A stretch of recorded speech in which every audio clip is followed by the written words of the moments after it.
How many times do we actually get to face our bullies in real life? Like, let's even take away the gender thing. Like, how many times do we really get to face the people who doubted us? Like, not just behind like an internet screen, like, that's one thing, right? But to actually sit there and now you got to interview me at a movie that I directed. Yeah.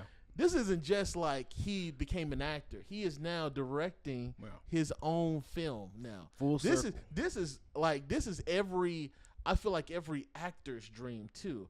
It's not just to be a part of it, but to be a part of it, to be like the guy writing the roles, to be, and now he gets a chance to do that. And so this was a very big moment. And at your very big moment in Hollywood, your bully is the one interviewing you. Yeah, yeah. That sounds like karma to me, bro. People used to say, watch who you talk about. Because you never know. They might be signing your checks. Mm-hmm. Or they might be someone that needs to help you get to a certain level in life. Right. So it's not, which she has her success. I'm not saying that. But this is more of a watch your mouth. High schoolers, college, adults, watch your mouth. Because you never know who you might offend. You start off with Michael B. Jordan, man. That's what I want to start off with. I want to start with Michael B. Jordan first, and then we'll go to the bullshit. Yeah. Michael B. Jordan, did you see everything that happened between Michael B. Jordan? I saw the clip, the corny clip. Okay, you saw the corny clip. Where he was like, corny guy, right? Work, okay. Oh, the corny kid, right? No. Corny guy, right? So let's give some backstory first. So, because I missed something. So, because I missed something myself. So apparently, L'Oreal has her own podcast. She has her own podcast with two other ladies. Now, L'Oreal was not the one that called him corny. However, it was a part of her podcast. I think that Michael B. Jordan is just like a nice, corny guy. And I don't mean that as a slight, right? I mean, we all know that the nice, corny guys treat you the best.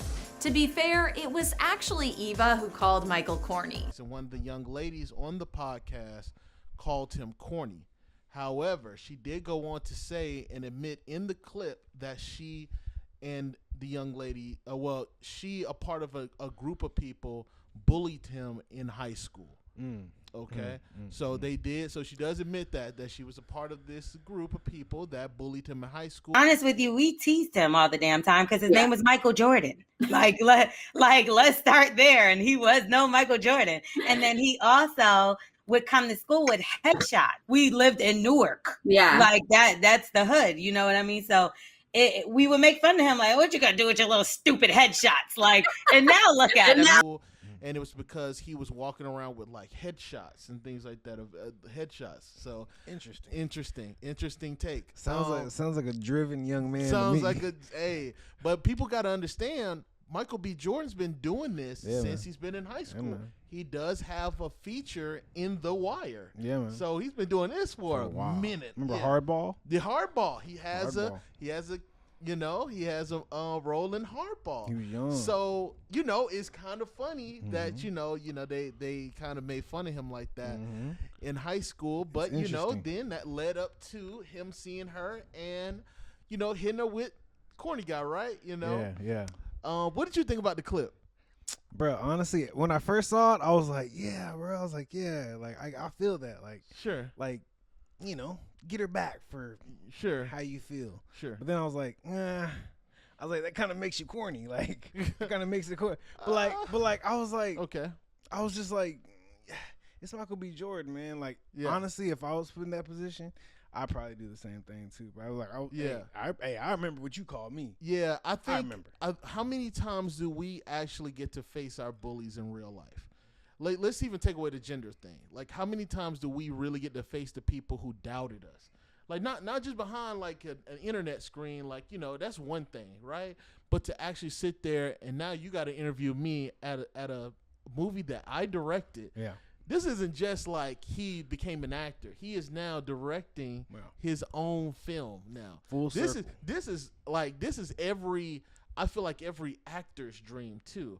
It's not just to be a part of it, but to be a part of it, to be like the guy writing the roles, to be, and now he gets a chance to do that. And so this was a very big moment. And at your very big moment in Hollywood, your bully is the one interviewing you. Yeah. That sounds like karma to me, bro. That sounds a lot like karma. So I can't call him corny because there's so many people that's walking around with trauma today that wish they could face their bully. And she brought it up. She the one who talked about him in high school, and she said, look at him now. But it was also like, damn, bro, like, we also got to think, because I think about myself in high school, and I think about all the times that people used to say, watch who you talk about, because you never know. They might be signing your checks, or they might be someone that needs to help you get to a certain level in life. Right. So it's not, which she has her success. I'm not saying that. But this is more of a watch your mouth. High schoolers, college, adults, watch your mouth, because you never know who you might offend. They might be that person that, you might be talking to on the red carpet. You know what I'm saying? So, yeah, bro, because it could have been flipped. Imagine if she came to his like rescue, and then maybe he could have gave her a better job, gave her a higher up position. Yeah, and it's not to say she's not successful. I think she's pretty successful for what she wants to do, but I totally agree. I think that we sometimes, even as like little kids, I was again told that like, hey man, you better watch, because that little nerd over there y'all picking on, that motherfucker gonna be the smartest nigga out there, and he gonna go and do some shit. Never know. Hey, that little nigga over there, y'all saying so determined to get the hell out the hood and stuff, because they said they were from the hood. They went to like what, Newark High School or something like that. Yeah. So they were in the hood, and you don't know, man. Like that interview might actually, like you said, might help you propel your career. He might go, hey, you were that girl that saved my life. That really. So let me give you like an exclusive or something like that. Let me sit down, and give you some views, some money, put some money in your pocket. Right. So let me go, introduce you to the rest of the people and stuff like that. So I don't know, man. I felt Michael B. Jordan. I'm on Michael B. Jordan's side. It is what it is. It wasn't like a fuck you. It was more like a playful, like, yeah, the corny guy. He did probably feel some type of way. Yeah, he definitely is facing your bully. He definitely felt some type of way. For sure. You could tell all over his face.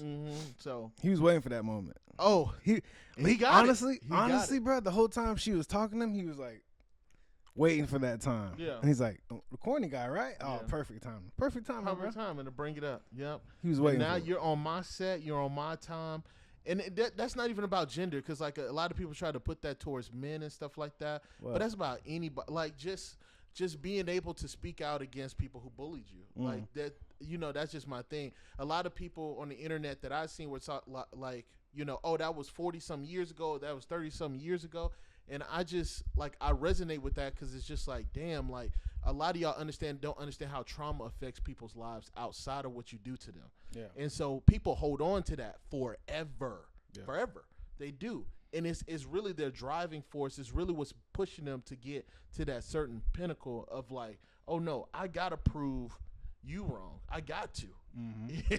I can't work at Walmart. Right. He said he can't work nowhere else but film. Right. It drove him. So that's just it. I just want people to understand that. Watch who you talking to, man. It just really shows you like how committed Michael B. Jordan was from the jump, bro. 110%. A little kid running around with headshots in a time where probably like backstage, none of that stuff really was like a central casting. None of that stuff existed. You had to actually go out there and do a lot of fucking searching. Yeah, a lot of work. Yeah. So, kudos to him. It's a testament to his and L'Oreal. It's not to really like yell at her or anything like that, but it is like, yo, like you knew what you were doing. Like y'all know what y'all were doing on that podcast. So that's just me. And either way, like this clip gave, what's her name? L'Oreal, like the shampoo. Like the shampoo. We didn't even know who she was. I didn't know who she was. I had no idea. It's not to say that she didn't have because they said she did interview Lori Harvey or something like that at one point.